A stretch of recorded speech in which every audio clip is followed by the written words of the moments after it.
All right, guys, Greaves here again. Hope you guys had a nice 3-day weekend. And we're gonna take a look at a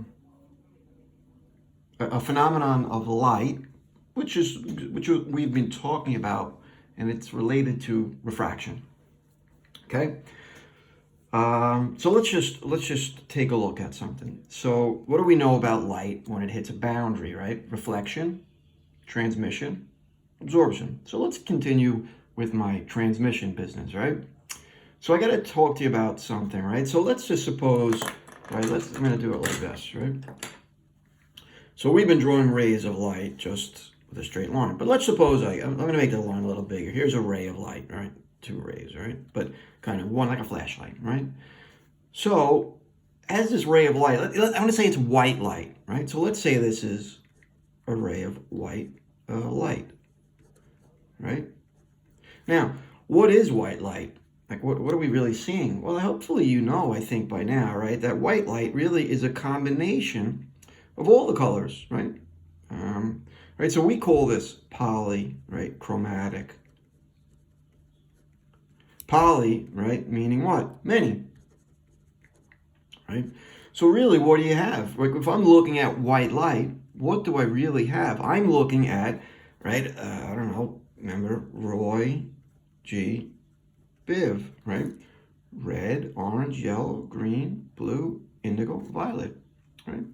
So there's Roy G. Biv. That's what we would consider to be white light. Believe it or not, when you turn on a lamp, right, in your house, we're really trying really hard to kind of mimic white light, which comes from the sun, but we really can't do it exactly, right? So, right, anyway, so if I took, now let's take a look at something different, right? So our reference table, just by the way, refraction in our reference table, I don't know if I told you, I think I did, right? It's very specific, right? It's really only one frequency of light, 5.09, right? Which, by the way, would be yellow. I'm going to explain to you why we've done this in a second, okay? So what happens? Suppose I have this ray of yellow, right, light. Right? Here's a boundary, whatever, I don't know, piece of glass, doesn't matter, right? What's going to happen? Well, we're going to bend. We are going to refract, and I'll just make it look like that, okay? Now, this yellow light is what we would call monochromatic, where mono, the root word, means what? One, right? So this would be just one color, one frequency of light. So it's going to hit this boundary. By the way, some of it would do what? Reflect. Some of it would transmit, okay? And depending, and by the way, I wasn't specific. I didn't tell you what material this was. I didn't tell you what material this was. I just told you it refracted. And it looks like I'm going from fast to slow because I'm bending towards the normal, right? So just, you know, it's not here, neither here nor there, right? So when this monochromatic yellow light goes from here to here, it bends, right? It refracts. But what's going to happen, right? What would happen if I took white light, right? And if I took white light and made it refract, right? All right, well, let's take a look. Now, I'm going to also send you to just a link today, right? Very quick another YouTube video. I've seen it. They do a much better job with animation than I can do on my kitchen table here. So I'm going to send you to that afterwards. Just take a look. So and I'm going to exaggerate, okay? So everyone here, I think, knows what a prism is, right? So what's a prism? It's a piece of glass, right? Shaped like a triangle, right? So let's just, I don't know, I'm going to say this is a screen over here, a wall. I'm going to take a ray, right, of polychromatic light, right? And I'm going to put it through this prism. All right, well, what's going to happen? Well, I'm not too concerned. Well, we know that it's going to bend, right? And I'm exaggerating. It's going to bend, right? This way, bend towards the normal. Don't really care about that too much, right? Okay, so what's going to happen to this polychromatic, many colors of light when I hit this boundary now from glass to air?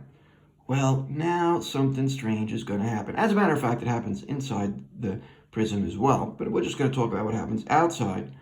All right, I think you know what's going to happen, right? So what's going to happen is we're going to get the separation, right, of, let's say, R, right?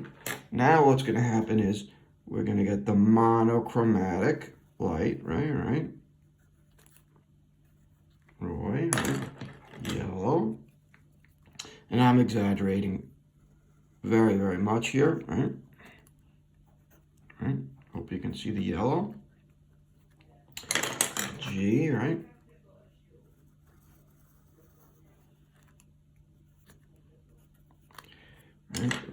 Biv, blue, here comes blue.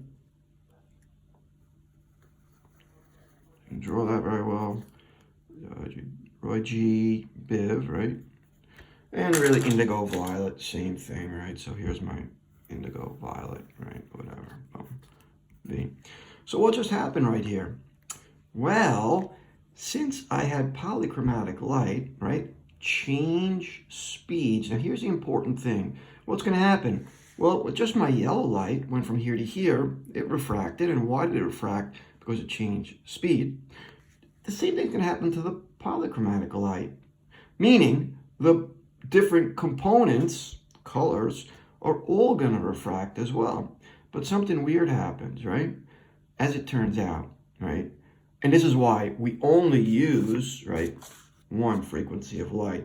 Because this frequency, or I should say these values of the index of refraction, are really only good for one specific frequency.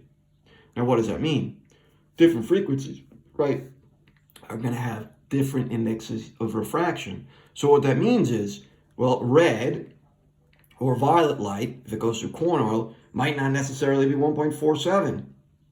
It might be 1.48, and the other one might be 1.46. So they're gonna enter those materials and change speeds at different rates. So what happens is, because they change speed, they actually have different amount of bending and they separate, right? So what we could do is we can get white light to separate into our component colors, right, of the rainbow. And what is this called, right? This, right, separating of polychromatic light into the component colors is called dispersion. Right? What is it? It is the separating, Ng, of, let's just say, white light into its component colors. Okay? Like I said, I couldn't get, right? So if I took this same, right, prism, and I shined a laser, say, of green light through a prism, am I going to get any dispersion? Well, the answer is no, because the light that's coming in, green, is monochromatic, and it can't separate because there are only one component, which is green. Is that okay? So an important thing, right, is called dispersion. Separation of white light into its component colors. Now, there are many, many applications, right? The one application that I would love to show you here, I just don't have the capabilities to do that, is a rainbow. So I'm going to send you maybe a very short little video on a rainbow, right, how a rainbow is produced. Take a look, and then as always, I'll send you a couple of questions over on Test Wizard, right? So dispersion, another characteristic of light, refraction, etc. All right, guys? See you.